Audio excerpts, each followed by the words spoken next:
Steam Game Fest are events that Steam hosts where many upcoming developers can publish demos for their games. This is probably in order to promote their game and also get playtesters so that they can fix bugs before they release it. I was browsing Steam one day and I came across a massive banner talking about these Game Fests, specifically the one that was going on at the time, which was in February. This February one was the first one I really encountered, so I decided to play a couple games to see if they were promising. Yes, I know the February Game Fest was like an actual month ago, but leave me alone, okay? I was playing Elden Ring. The first game I wanted to start with is The Unliving. It's a roguelike and one of the most popular games for that particular Game Fest, I guess, since it was one of the first options when you scroll down. The first thing I noticed was how similar the game was to Hades. The upgrade screen is very similar, and when you die you go back to an area where you can unlock upgrades. That part of the game reminded me more of Wizard of Legend. You'll see me compare games to each other a lot in this video, and I'm asking you to just bear with it because that's simply how I usually see them. The art style is really charming, but the game itself has some stuff it still has to work out. The core gameplay is killing enemies and then reviving them to fight for your side. The reviving part is incredibly satisfying. When you revive the units, there's also a feature where you can use them up to activate a special ability they have. Most of the time you actually have to use it to get rid of barricades on the map, or else you'll just waste a ton of time.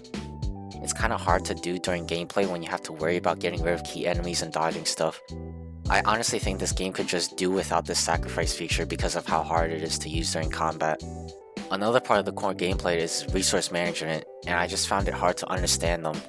Sometimes weird particles drop on the ground, which I thought did something, but it turns out you can use them as resources.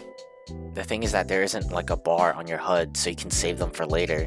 You can only use spells that need these resources if you're near the particles on the ground. The AI is another thing too. The AI is a bit wonky, both your minions and the enemies. I can't really tell if any of them are attacking most of the time. Only 2 or 3 of your minions will engage a single enemy when there are more that could easily surround them and get it over faster, which I think would be the more logical thing to do in that situation. Another weird thing with the AI is that the enemies will run when they're at low health, and I'm not really sure why they have that. I don't really see the point in this because everybody's gonna go kill these whimpering enemies anyway. You can't revive any minions unless most of the enemies are dead, so you don't really have a choice. Is this supposed to make you feel bad? Because the role you are playing is the bad guy. So I mean, it kind of filled the role, but not by that much. You already kind of feel like a bad guy just going about playing the game. Some last minute things. Sometimes it's a bit hard to tell where you can and can't go. There are random structures that just can't be gone through. The dodge feature is also kind of weird because you can't dodge through enemies when you're cornered. I'm used to dodge rolls letting you kind of go through an enemy, so it was weird to me. The difficulty starts spiking out of nowhere too, and to me it feels like it's trying to do so much with its gameplay. For example, there's many words that are just standard for roguelikes like health or heart containers. Instead it calls them life force and life spark, which can get confusing and just makes it seem like they want to be different so bad. Overall though, I think it's a pretty polished game. The next game I want to talk about is Tower of Princess. The full name of this game is Tower of Princess, I've Come For You. That's the first thing I want to talk about. I think the name of this game is really weird, and I think the whole I've come for you part is unnecessary. This game is made by a studio which is based out of Spain, which could be why the title is a bit unusual because I think Princess Tower or Tower of Princesses would be a better name and make more sense. With the studio being from Spain, it could also be why some of the jokes from the game don't really land well. There's some weird jokes in here that are like trying to break the fourth wall but aren't really funny or witty. This game takes some gameplay elements from Dark Souls. For example, there's an item called tar and tinder, which is literally just charcoal pine resin. The comparison kinda ends there though.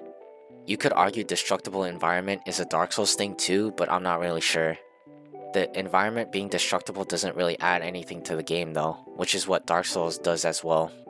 On another comparison, this game is trying to do a rogue legacy thing, where every death you have to play as a different character that has a randomly generated name. Not to say that doesn't fit the lore for the game, but it also kind of feels off at the same time. Since I compared this game to Dark Souls, the combat must be similar, right? Well, not really. You can't really do combos like in Dark Souls. It's not a big deal since the combos in Dark Souls aren't really combos either. You just swing your sword a couple times and end it with a small finishing move. But the sword swinging combo in this game seems like it would go in a combo string, so it makes the combat feel a bit unnatural.